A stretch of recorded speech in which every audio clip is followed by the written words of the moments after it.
Hello and welcome back to another other video. Today we are talking about Tropical Storm Ian, which can potentially have impacts on the US Gulf Coast after impacting the Cayman Islands and Cuba. So, Ian currently has maximum sustained winds of 60 miles an hour, minimum central pressure of 991 millibars, and is moving northwest at 12 miles per hour. Right now, Ian is expected to become a major hurricane as it enters the Gulf of Mexico. But first, it is going to make potential impacts on western Cuba. And we do have some watches and warnings in effect. Let's go over those first. So, tropical storm watches are in place in portions of the Keys of southern Florida, as well as the eastern Cayman Islands.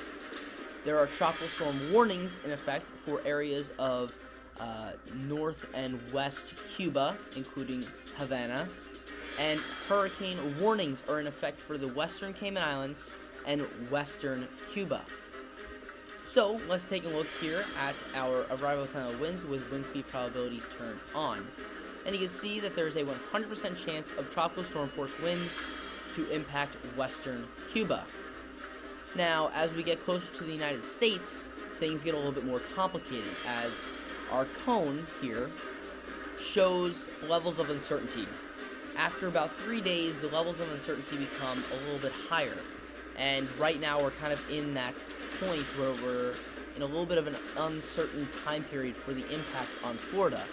But from Tampa Bay up towards Gainesville, it seems at least a 60% chance of tropical storm force winds will be occurring. Earliest arrival time between Tuesday 8 p.m. and Wednesday 8 p.m. But the entire Florida Peninsula will be experiencing tropical storm force winds by Wednesday at 8 p.m. If there is some areas of the Florida Peninsula that might not see tropical storm force winds, such as the Miami area, but most likely the entire peninsula will at least see some sort of winds from this storm, as well as some rainfall.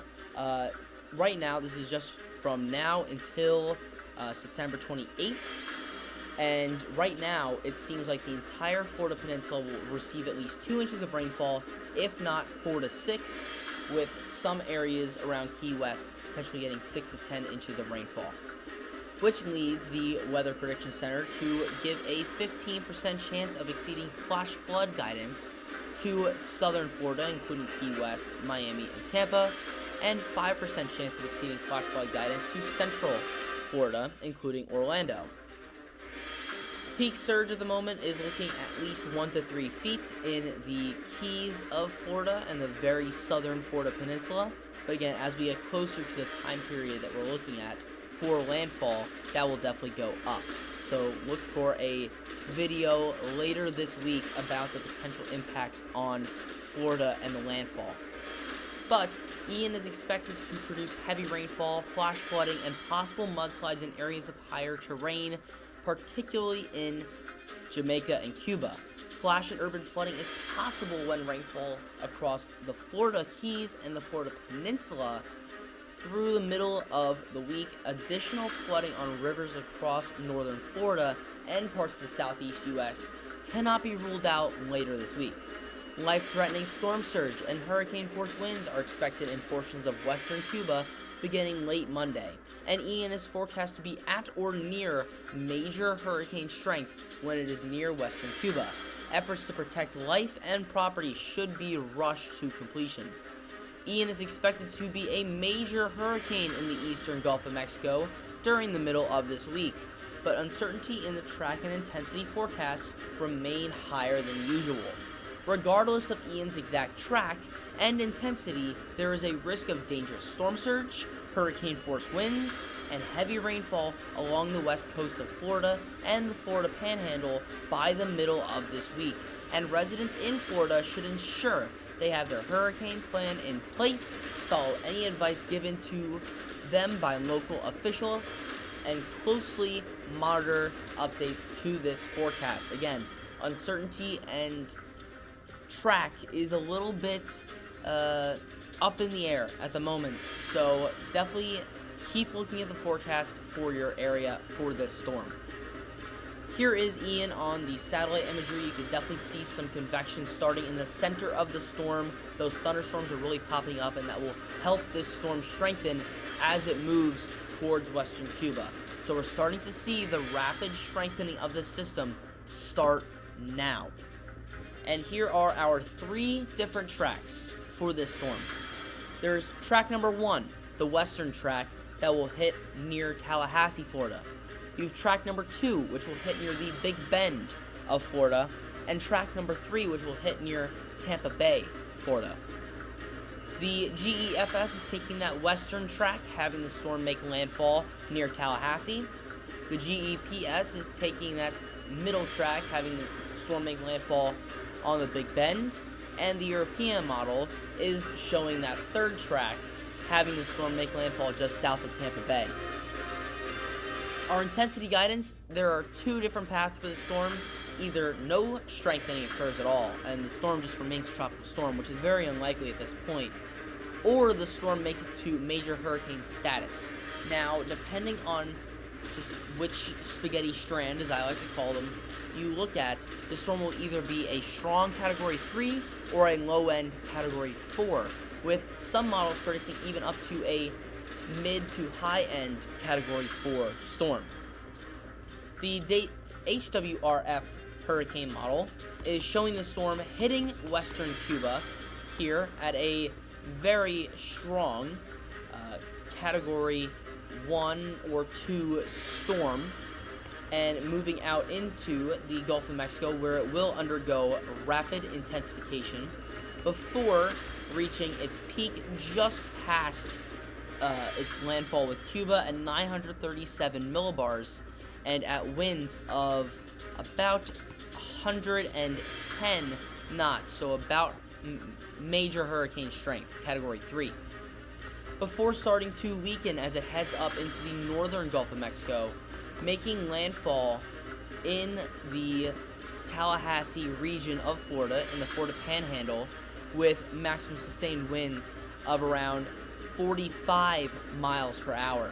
So at that point, just a borderline tropical storm we're looking at there.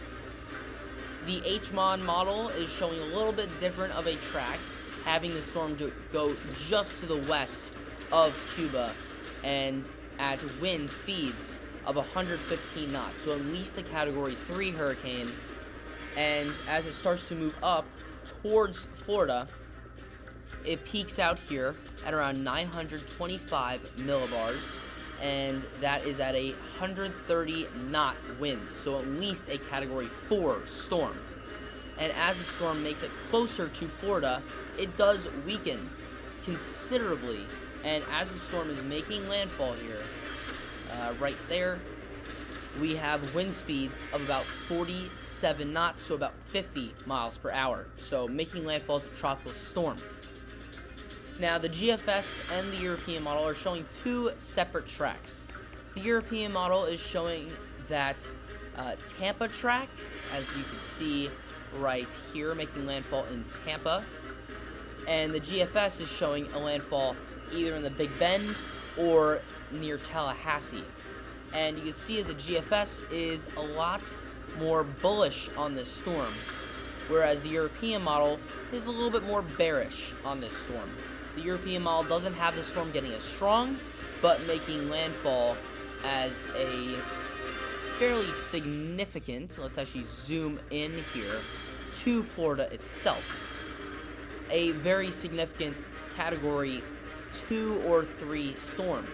Whereas the GFS is showing this storm making landfall right around that Big Bend area, with wind speeds of a major hurricane status 2, but maybe just a little bit stronger, maybe towards Category 3, Category 4 strength winds, compared to the European model, showing maybe Category 2, Category 3 strength winds, but in a little bit more significant of an area, with the Tampa Bay right there. And we have seen issues, especially in 2017 with Hurricane Irma, about Tampa Bay, as a hurricane will force all the water out of the bay and then rush it all back in, leading to potential flooding issues in that region. But Ian is definitely something that we really need to track here over the next 3 to 5 days as the storm does make its approach towards the U.S. Gulf Coast. And anyone living on the Gulf Coast, even in areas such as Alabama or Mississippi, start getting your plan in place for at least a tropical storm making landfall in somewhere in Florida, either the Panhandle or the peninsula itself.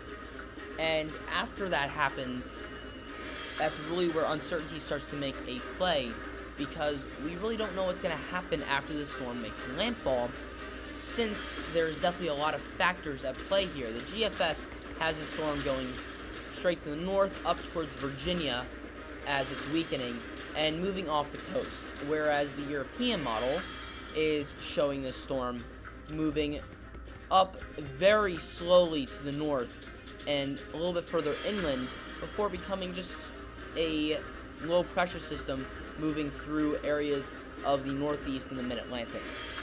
But the main focus here is going to be how Ian develops. Will Ian become this major hurricane that's going to make landfall in Florida?